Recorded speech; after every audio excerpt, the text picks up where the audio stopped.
A line-drawn, toga-clad figure pauses in front of two Ionic columns at the entrance to a building.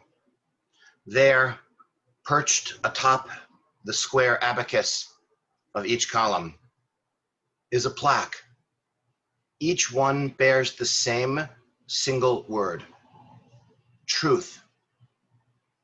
And in the caption of the cartoon, the figure asks, "But which one shall set me free?"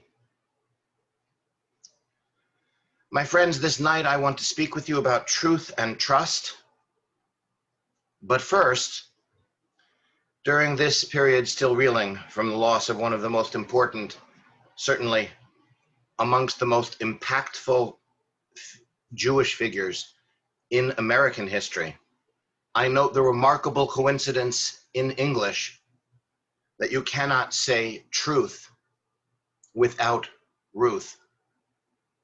More seriously, perhaps, I will draw close to conclusion tonight by sharing a blessing. I note now that the traditional blessing we say upon hearing bad news, on learning of a death, is Baruch Dayan Ha'emet. Blessed is God, righteous judge, or as I prefer to translate it, blessed are you, judge of truth, as all of our lives are a search for truth. And with these words, the idea of truth and the role of robes, a judge, judgment, justice, are forever bound together. On this sacred occasion, on the holiest night of the Jewish year, at this time of introspection and taking responsibility, I have a confession to make. It's my fault. I did it. So what did I do? What do I mean by this? For years, I have been amongst those who argued that who you are and where you come from molds and shapes what you see and how you process the events in your life. I promoted the idea that outlook and identity and history matter. I thought that different people from different cultures, traditions, or ethnic groups might see the same thing in different ways. This is the core claim of a postmodern perspective. From quantum mechanics to multiculturalism, the observer affects the outcome. How you ask a question influences the answer. And who we are colors, yes, colors, how we hear and what we see. I thought, in other words, that truth was, well, that there can be different truths. Stories are subjective. We experience the world differently from one another. Truth is relative. And also this, context counts. Take the following story. The great Danish thinker Søren Kierkegaard walks down a street in Copenhagen. He sees a sign in a store window with the words, "We sell hats." It's a beautifully carved and illuminated sign. He thought it was his lucky day, since, as it happened, he needed a hat. He steps into the store and says to the clerk who greeted him that he wants to buy a hat. The clerk looks confused and says, "We don't sell hats." Now it's Kierkegaard who is confused. He turns and points to the sign. "Oh, that," the clerk says. No, you don't understand. We don't sell hats. We sell signs." So yes, of course, a picture, a story, an event, even an apparent fact has many different sides, but still, my God, I come before you this night in contrition and confession because I never thought it could come to this. What started with an open heart now encounters closed minds. What began as a way to connect, to comprehend where others were coming from, devolved into a tearing apart of anything that could hold us together. Spin, creative and convenient thinking, alternate perspectives. This has always been with us. Complete consistency is, well, generally, few people are absolutely consistent, and some of them are scary. But still, shouldn't we even try to hide this level of hypocrisy? Yes, on all sides. Have we no shame?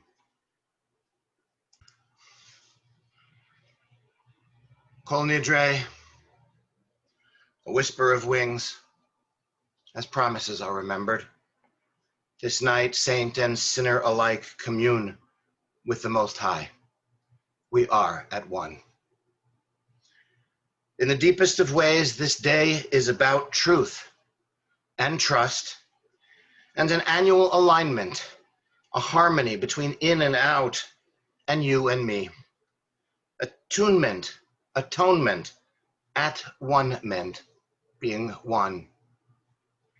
The Kol Nidrei ritual, the incantation we so hauntingly sang earlier this night, is radical and controversial.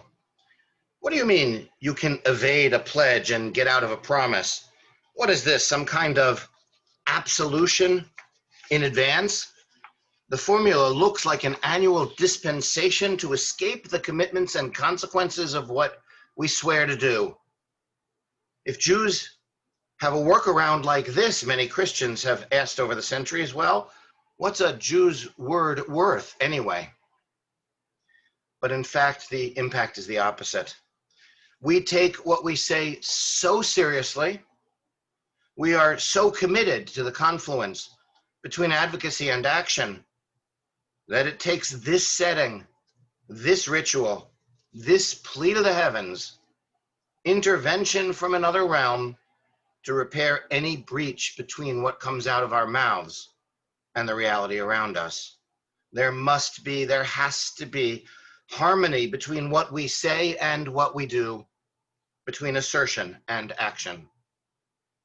This night is a way to say facts matter, and truth is an inescapable foundation of the moral order. So-called reality TV may be scripted, but real life is a stage upon which words must be true. Yes, of course, truth is tricky. Things are not always what they seem to be.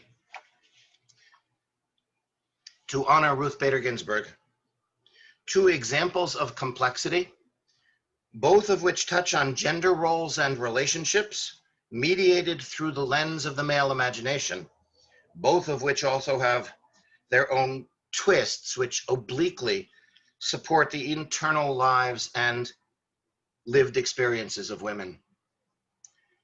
In the Torah, we encounter the graphic description of a woman who has just given birth. She is considered impure for a period of time, 7 days if she gave birth to a boy, 14 if she gave birth to a girl. We can argue all day about the gender discrepancy, what it might have meant, how bothered we are by it now, but let's leave that aside for a moment.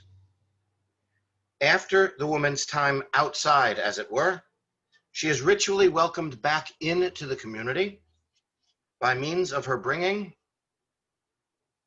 a sin offering. Wait, what? A sin offering? What did she do wrong? Here, some Christian commentators get all excited. Aha, they say, you see, this must be some reference to original sin. Well, wait a minute. The rabbis of the Talmud were also puzzled by this passage. Listen to what they had to say. Echoes of Kol Nidrei, affirming the idea that words matter and must be true. Perhaps, they speculated, that in the process of giving birth, there was so much pain, maybe the woman in the midst of it all screamed out a vow. My God, I'll never let my partner, well, you can fill in the rest. But then they bring her the child, bonding things happen, pain fades, and scientists speculate this really is a thing. Even some of the memory of the pain fades, some. And with that, she forgets. She forgets the words she might have said. But it was a vow, a promise. You can't just, so important, the rabbis say. Our promises, so sacred is our word. This sin offering was a kind of blanket insurance policy just in case something like this happened. Things are not always what they seem. And there are times, too, when one reality does not match another. Take the case of the Talmudic Martin Guerre, or an early version of the movie Castaway. A married man, not Tom Hanks, disappears. Time goes by. The wife considers herself a widow and wants to remarry. Eventually, she goes to the rabbinic court, which declares her missing husband deceased. She remarries. More time goes by, and the original husband returns. The rabbis argue, to whom is she married? Some say her current husband.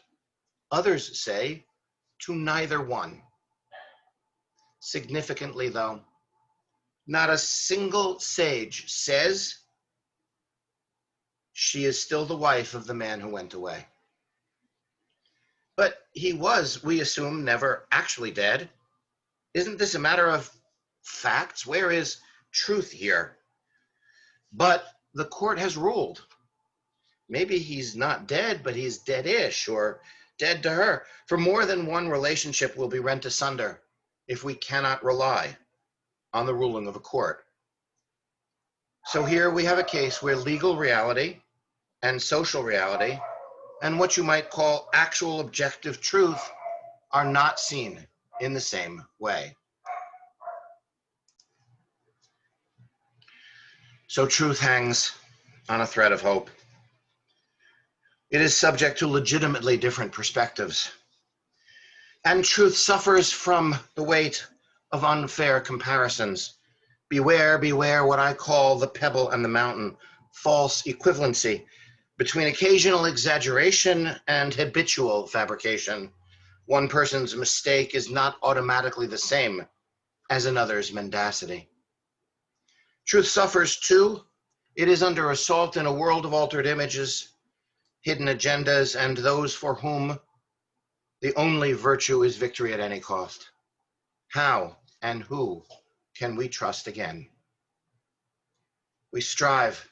We reach for a place where there is alignment, harmony between the different paths of our different parts of our lives, between what is in us and what is around us. How symbolic, how ironic to argue about masks. We cover to recover, to uncover now in places we should not, is not just to bare our face, it is also exposure, exposure to danger, and an exposure of who we really are. Yom Kippur, the day of digging deep and owning up, to acknowledge that part of us is hidden. In Hebrew, sometimes the day is referred to in the plural, Yom HaKippurim, the Day of Atonements, or strangely, Yom Kippurim, a day which is like Purim, a holiday which is observed and marked most by the masks we wear, by a story of the hidden and revealed, and life and death on the wings of breath, and the edict of what seems like whim and chance. To move towards honesty and integrity, I want to share with you a prayer and a blessing. Each helps me hold on to hope and keep faith in a world where words can work, where we can have some sense of truth and trust. The prayer comes from the morning liturgy. L'olam yehei adam yirei shamayim baseter uvagalui, umodeh al ha'emet v'dover emet bilvavo. Always may a person have a sense of reverence in public and in private, acknowledge the truth, and speak the truth in thought and deed. Here is a place where inner and outer worlds are one, in which we mean what we say and say what we mean. But more, we already know that any thought we post, any email we send, any tweet we put out there, we may mark it as private, but you have to know that any of it, look, you may think this is delusions of grandeur, but too many people have already been shocked when what they thought was held close winds up on the front page of the New York Times. A wholesome and holy life would be one when you know that can happen at any time and you are not afraid. And finally, a blessing. One of my favorite insights in our tradition, it is taught that when you see a large crowd of people, even on Zoom, you recite the following: Baruch atah Adonai, Eloheinu melech haolam, chacham harazim. Blessed are you, Adonai, our God, knower of secrets, or blessed are you who is wise to our ways. Because who knows what is hidden and held in any gathering of human beings, and what coincidences we might find, what discoveries we might make if we were able to be open to one another. That you were both in St. Louis, that both of your grandparents were on the St. Louis, that your families knew each other, that you sat in the same class at college, that you dated twin siblings, that you were third cousins and you had no idea you were related. By the way, I've seen that happen multiple times. To open up is a moment of truth and trust. Ultimately, it is an act of intimacy and love. What will set us free? This day we open ourselves to God. Let us learn to do so with one another as well. Shana Tova.